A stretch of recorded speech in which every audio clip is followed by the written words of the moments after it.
नमस्कार, मी मयुरी आणि आपण पाहत आहात 7 स्टार न्यूज।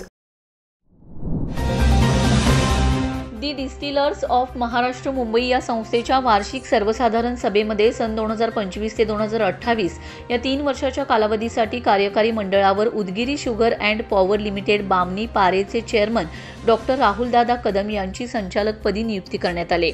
डॉक्टर राहुलदादा कदम यांनी यापूर्वी वेस्ट इंडियन शुगर मिल्स असोसिएशनचे संचालक म्हणून अत्यंत यशस्वीपणे कामकाज पाहिलं असून खाजगी साखर कारखान्यांचे विविध प्रश्न शासन दरबारी मांडून त्यांचे निराकरण करण्यासाठी त्यांनी उल्लेखनीय प्रयत्न केलेत।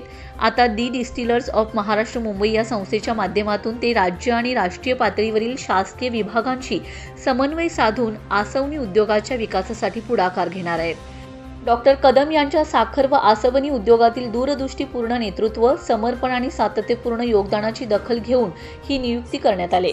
त्यांच्या या नियुक्तीबद्दल उदगीरी शुगर अँड पॉवर लिमिटेड तसेच परिसरात आनंद व अभिमानाचं वातावरण निर्माण झालं असून सर्वत्र डॉक्टर राहुलदादा कदम यांचं अभिनंदन करण्यात येत आहे।